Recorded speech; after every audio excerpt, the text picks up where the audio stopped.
할렐루야. 오늘도 주님의 사랑과 은총이 여러분의 삶 가운데 함께하기를 주님의 이름으로 축원합니다. 오늘 우리가 함께 묵상하실 말씀은 요한복음 7장 53절부터 8장 11절까지의 말씀이 되겠습니다. 네, 53절부터 보겠습니다. 다 각각 집으로 돌아가고 예수는 감람산으로 가시니라. 아침에 다시 성전으로 들어오시니 백성이 다 나오는지라. 앉으사 그들을 가르치시더니 서기관들과 바리새인들이 음행 중에 잡힌 여자를 끌고 와서 가운데 세우고 예수께 말하되 선생이여, 이 여자가 간음하다가 현장에서 잡혔나이다. 모세는 율법에 이러한 여자를 돌로 치라 명하였거니와 선생은 어떻게 말하겠나이까. 그들이 이렇게 말함은 고발할 조건을 얻고자 하여 예수를 시험함이러라. 예수께서 몸을 굽히사 손가락으로 땅에 쓰시니 그들이 묻기를 마지 아니하는지라. 이에 일어나 이르시되 너희 중에 죄 없는 자가 먼저 돌로 치라 하시고 다시 몸을 굽혀 손가락으로 땅에 쓰시니 그들이 이 말씀을 듣고 양심의 가책을 느끼어 어른으로 시작하여 젊은이까지 하나씩 하나씩 나가고 오직 예수와 그 가운데 섰는 여자만 남았더라. 예수께서 일어나사 여자 외에 아무도 없는 것을 보시고 이르시되 여자여, 너를 고발하던 그들이 어디 있느냐? 너를 정죄한 자가 없느냐? 대답하되 주여, 없나이다. 예수께서 이르시되 나도 너를 정죄하지 아니하노니 가서 다시는 죄를 범하지 말라 하시니라. 아멘. 예수님의 복음 사역은 당시 권력층이었던 바리새인들과 서기관들의 눈에는 가시 같은 그런 존재였습니다. 그래서 어떻게든지 예수님을 시험에 빠뜨리려고 하는 그런 음모를 계획하고 있었습니다. 현장에서 간음하다 잡힌 한 여인을 예수님 앞에 끌고 와서는 율법에 돌로 쳐서 죽이라고 하였는데 예수님은 어떻게 할 것인지를 묻고 있습니다.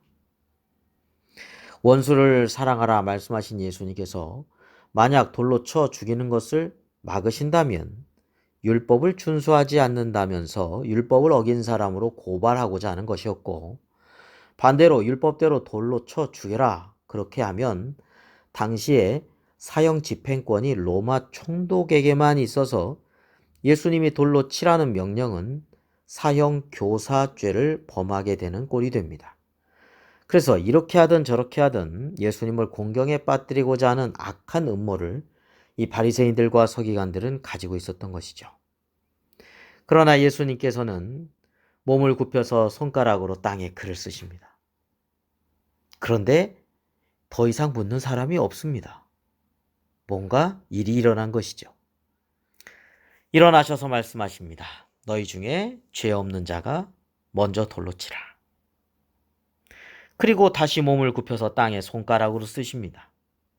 그런데 양심의 가책을 받은 어른부터 젊은이까지 하나하나 모두 사라지고 오직 예수님과 그 여인만 남게 되었습니다.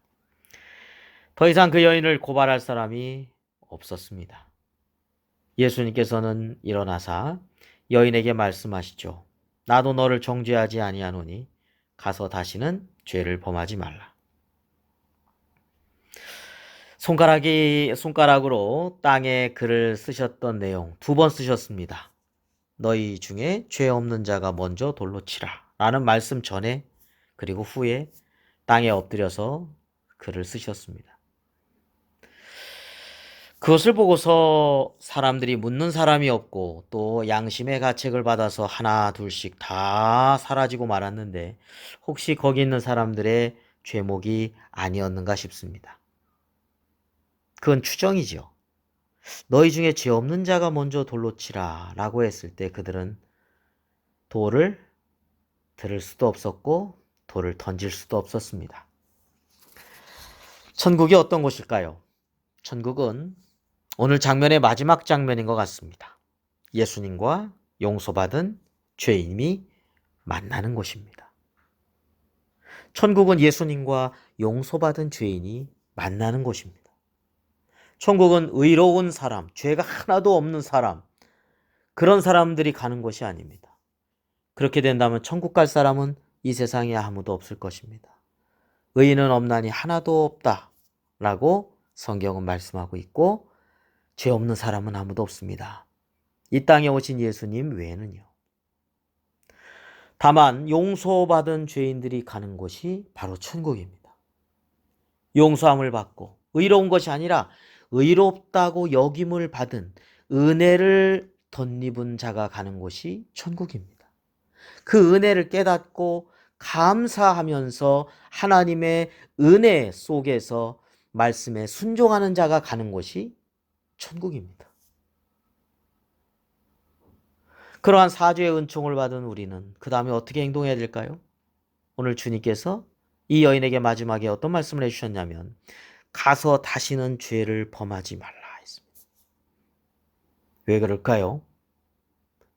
죄를 또 다시 짓는다면 그것은 용서해 주신 주님의 뜻을 거스리고 주님의 마음을 아프게 하는 것이기 때문입니다.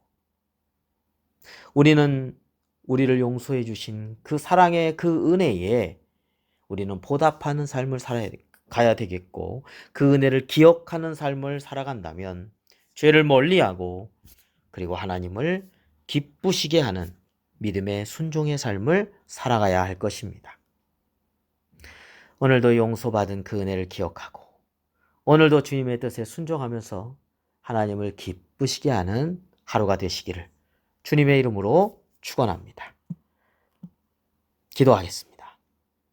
거룩하신 아버지 하나님, 우리를 위해서 십자가에 달려 모든 죄를 다 짊어지신 주님의 그 큰 은혜를 저희들이 오늘도 기억하며 살게 하여 주시옵시고 하나님의 마음을 슬프게 하는 죄악된 삶이 아니라 성령을 근심하게 하는 삶이 아니라 하나님께서 무엇을 기쁘시게 여길까 하나님께 영광 돌리는 삶이 될 수 있도록 인도하여 주시옵소서. 오늘 하루의 모든 삶도 주께 맡기고 또한 감사드리며 우리를 구원해 주신 예수 그리스도의 이름으로 기도드립니다. 아멘.